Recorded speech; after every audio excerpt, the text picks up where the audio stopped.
What's up, everyone? It is July 18th, 2022, and this is the third episode of ZecDaily, where we're going to cover all the events from over the weekend, like late Friday afternoon and over the weekend. We're going to start off with oh yeah, by the way, we changed the name from Zcash Ecosystem Update to ZecDaily, trying to get a little bit better with branding. I think the name's trash, let me know. I don't think many people care. Many people don't even watch this, so it's totally fine. First thing we're going to touch on is in the forums, there's something called Zlendot Cash, and it came up again with a comment this morning. It looks like it's a scam. They're trying to offer some like sort of like yield percentage on Zec if you deposit Zec into it. I don't know how. Transparently, I don't know how any of these things work. I just know people like to put crypto into platforms supposedly like this and get yield back. This one's a scam. Don't touch it. And if you're looking at things that offer yield on Zec, always do your own research because as we've seen in the last few months, even the most respected of providers can go up in flames because they are doing some degen shit on the back end. That's why, in my opinion, transparent DeFi is something I prefer in terms of like the transparency privacy thing. But yeah, let's just check out that most recent comment. Since this is a website, how do you yeah, so they're discussing how they can like get this taken down so no one falls victim of the scam. So yeah, I just highly recommend stay away from this. Don't touch it. So that's the first bit of bad news. It's the only bit of bad news. So getting that out of the way, awesome. So the next piece here is there's a tweet that came out from Zcash Foundation introducing Cody Burns, who is now a member of the Zcash Community Grants Committee. So he is filling that vacancy that was left open. So if you want to get to know Cody a little bit better, go into this article here. You'll have some information on Zcash addressing, the foundation, addressing that Cody's filling that vacancy and providing some background on him. So awesome to have him a part of the. He's obviously been a part of the community, but awesome to have him on the community grants program. The next piece of information we're going to touch on is the foundation released that they have some COVID precautions in place for Zcon 3. So, okay, couple things. And again, not a lot of people watch this, so I don't know how much trouble I'm going to get for saying this. I did sign a document expressing support for testing. Obviously, testing was not implemented. That was the only thing I personally expressed support for. Other people expressed support for different things. In my honest opinion, I personally am not scared of getting COVID. I've had COVID. It was fine. I'm not really worried about getting it. I kind of go on my life about as normal. I know for a lot of people, they're not afforded that same opportunity because of certain, certain personal, what's the word I'm looking for? Certain personal situations with regard to their own health status or the way they feel about COVID, not wanting to get it, etc. Everyone is in their own personal situation. So when you're going to Zcon 3, I think something that we could all agree on is that there's going to be situations where you wear a mask and you don't wear a mask. Like if someone comes up to you and asks politely, hey, like, can you put a mask on or can you social distance, when I'm around? I think the very libertarian and very like taking on responsibility view would be like, hey, yeah, sure, like I'm going to respect the people within my community that are asking me to do something. Obviously, the foundation has implemented a protocol in place to have everyone wearing cloth masks and recommended that everyone brings their own KN or N95 masks. I personally am not going to make a comment on that. Like I have an opinion, but it's not very relevant because if this is the protocol, we're not going to change it. So, everyone is going to have to wear a mask at Zcon 3. Vaccination is not required. Negative tests are not required. But for my own personal opinion, I would recommend that everyone takes a test before they come out. I think that's the responsible thing to do. I think a lot of this mess with COVID could have been avoided if people have been testing more regularly. That's a personal opinion.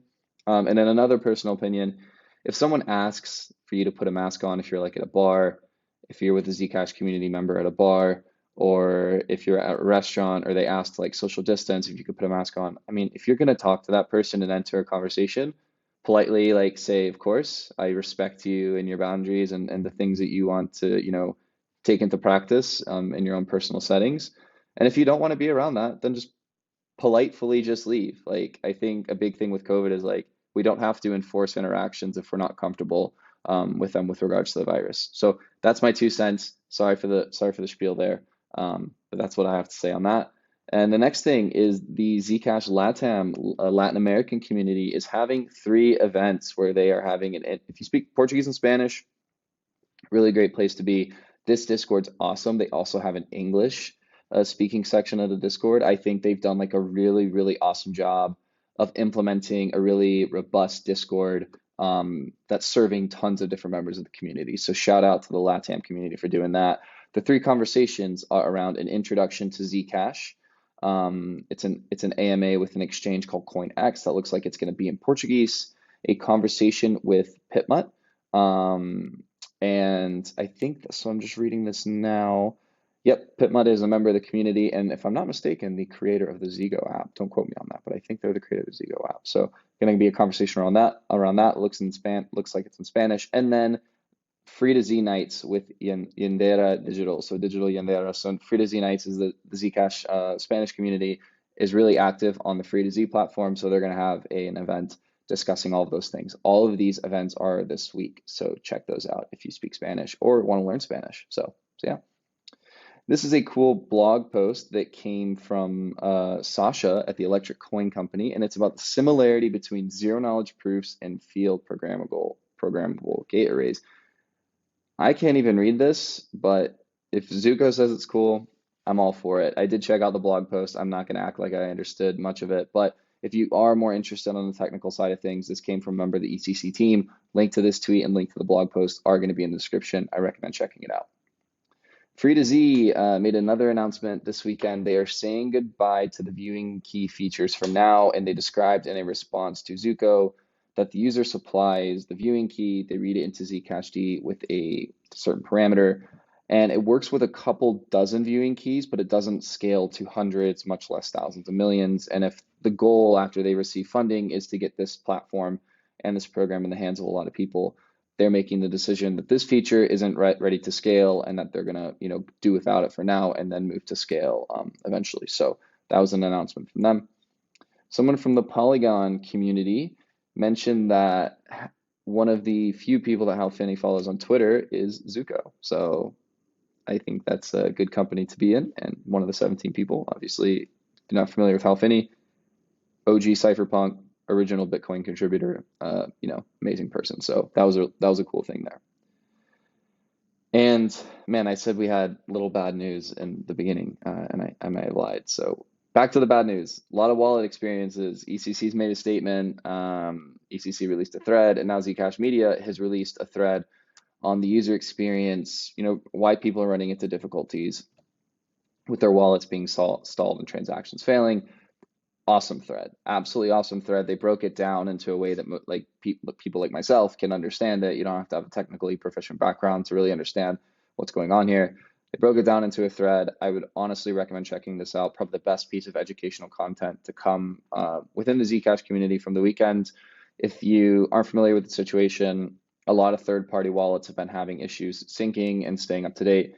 I've been using Y Wallet for the last few days, and I actually sent a transaction off yesterday, so it was really cool to see my wallet sync again in a minute and then be able to send a Z to Z transaction. So yeah, super awesome about that. Check out this thread, and if you're having issues with the wallet, I know Zec Wallet Lite on desktop is working really well, and I know that Y Wallet's working really well. So check those two wallets out if you need to access your shielded funds immediately, and also check out this thread to explain the situation.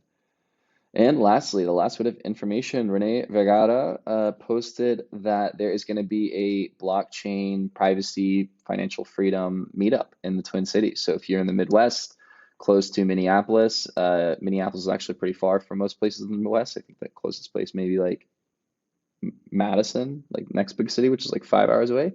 But if you're in the Twin Cities, Minneapolis, St. Paul area, or within around that area in Minnesota, definitely check this out. It's going to be a great event for people to go in and just understand, what blockchain technology is and how Zcash, privacy, and all of those things lead towards greater financial freedom. So check all that out.